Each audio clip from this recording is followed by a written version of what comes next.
I didn't really think this was that big of an issue. I've gone to my fair share of classes, my fair share of ranges. I help with a fair bit of classes, and I've noticed something. By the way, just because more people need to know about this Joker, the Tech 10, it goes on these B5 stocks, just rolls in right there, boom. They have this little QD attachment point.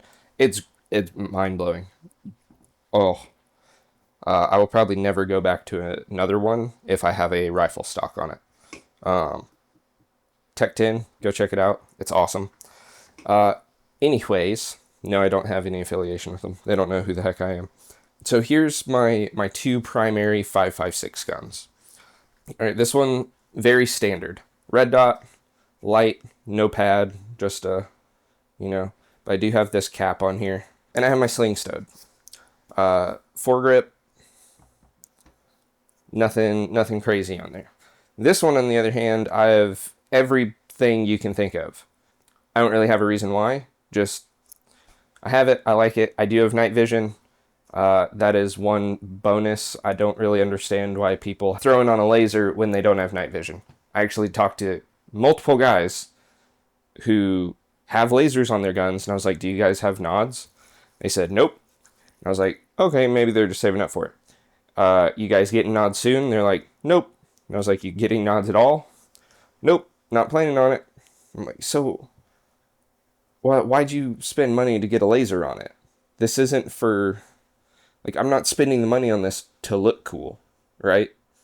Some of you might argue, well, you have a GPRS mount. Well, that is actually quite practical. We'll get to that in a second. But these are two probably commonly seen configurations, right? Pretty broken down, optic, light, and then, your optic, your laser, your light up front, your switch, whatnot. Well, those all add weight. That's what I'm getting to. That's the point of this video. Weight. Especially if you're in law enforcement, which I know a lot of those guys, it's really broken down a lot more similar to this, but there's other ones where you might have a laser. For our local area, they have an optic and a flashlight. If they're on the team, they just add a laser to the front of the gun. However, you also have additional things you need to worry about. A fully loaded mag. This mag, now granted, it's 75 grain projectiles, but this mag, 30 rounds in it, I just weighed before this video, is 1 pound, 2.6 ounces. This can, it's a little dirty, forgive me, but this can, I believe Huxworks rates this at 15.6 ounces or something like that. I just weighed it when I weighed that. This is sitting at 1 pound, 2.2 ounces. That could be carbon buildup on the inside. I'm running close to around the point where I need to clean it. And, there's probably a 0.1 or 2 ounces of plastic that have been melted onto here. So that's over 2 pounds right there. That's like 2.25 pounds right there. So what do these weigh, right? These aren't built to save weight. They're just built to be good quality rifles. Almost all of my actual kit is going to be arrow precision. I actually think it's like that for both of these. So arrow lowers, arrow receiver kits, arrow handguards. I actually think they're both rocking the same handguard. They're newer, Mod 4. I love them. They're high quality, not terrible prices. I get them all on sale. That's the only time I'll ever buy that stuff. So it wasn't built to be light, but they're pretty standard, right? This has some added weight. It's got an EOTech. It's got a lot of tactical. It's got GBRS mount. It's got a laser. It's got a turbo light on the front. No. Standard light, turbo light. Right? So this gun right now, how it is, unloaded, nothing on the end, this is 9.2 pounds. This is 8.2 pounds. Again, 12.5 inch barrel, 13.9 inch barrel. You need to be able to swing this thing around. There are people who cannot swing these around. And what I'm talking about with that is, if you're in law enforcement, if you're being a prepared citizen, if you think that you are going to use this in a situation should you have to, You need to be able to hold it at the ready. I'm not talking slung on your body using this thing. I'm not talking holding it at a stool or just a down position. I'm talking about at a 45, at a low ready. High ready is a bit easier because you're using your arm to actually support it. So low ready or on target, holding it on target, right? Can you hold that weight? A lot of people just think, oh, it weighs like less than 10 pounds. I can hold that. When we have people who do this for a living on the line, who cannot hold it for 30 seconds while someone else is getting ready before we give the command to fire. It doesn't weigh 10 pounds for most law enforcement agencies. And you cannot hold it at a low ready for more than 30 seconds. Yes, I know there's going to be adrenaline in the situation where you're doing this. But guess what happens so often with law enforcement? You see it in body cam after body cam. They're holding for so long, they end up having an adrenaline dump. But they're still on the job and they still got to work. You cannot rely on adrenaline. You need to be able to work out to get this thing done. I build these into my workouts. I will actually just hold this for 5 or 10 minutes, just like that. If you can't do that, you need to fix stuff, because guess what? You haven't even added the extra pound in yet. You haven't added what you might be carrying at the end of it. You may not think it's a lot, but this is a pound. This is 9.2, this is 8.2. What happens when you just add a pound of weight out at the end of a 13.9 inch or 12 inch barreled gun? That weight wants to dip.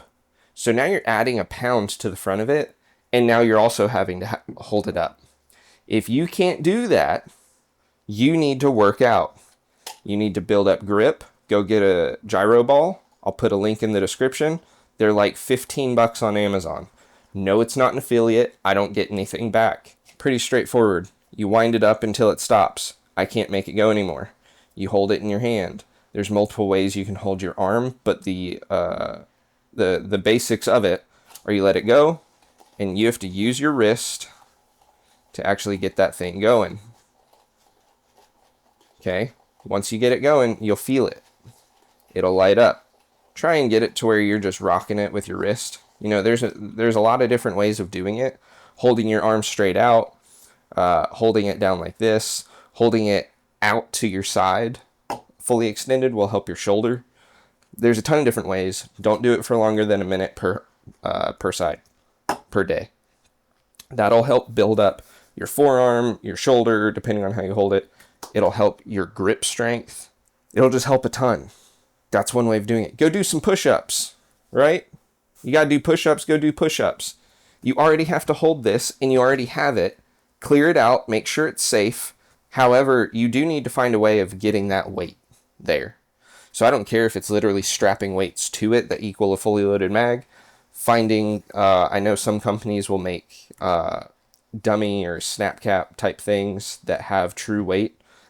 Get 30 of those, throw them in a mag, put it in there. I don't care. Take the spring out and put the weight in here so you can just clip it in. Find a way of having that weight there, because it matters. Hold it at the low ready for extended periods of time. Hold it at the ready for extended periods of time.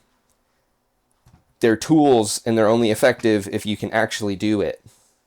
Heck, are you able to do a reload with one hand while keeping it pointed at target? Meaning you are supporting it out like this, shoulder back here, one hand on, while you're manipulating a mag and loading a new one in without it dipping down. Okay?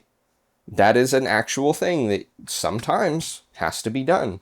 Not all the time, but that's something that's a lot more practical than some of these other things people train for, is you having to reload while holding on target. Get to work. You should be able to hold this. It should not be dipping down. Okay? These aren't terribly heavy guns, in my opinion. There's heavier guns. All the agencies out here do something different. If you're rocking a 16-inch gun, it can weigh less than this, but you have more weight farther out. Practice.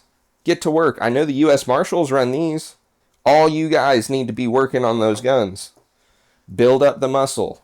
Build these jokers up. Okay? Work on shoulders. Work on your core, because that's going to be a big deal. Grab a 5-pound weight and literally just full extension with your arm parallel to the ground. Hold that weight. 5 pounds isn't a lot until you full extend your arm and have to hold it for minutes. It sucks.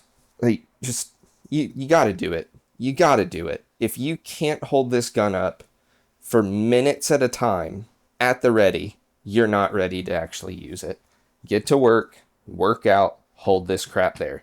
You don't have to be the biggest, burliest, vein popping person. I'm not the strongest person. My arms aren't huge. They're pretty proportional to my body. I can still hold these for minutes at a time. I'm not asking anything crazy. I'm not saying you need to hold it for half an hour. 5-10 minutes, you will be pretty solid. And yeah, in the real world, you can probably prop up on something, whatever. Train for not being able to do that. Pretty simple. All right, that's my spiel. Train, get stronger, be able to do the job.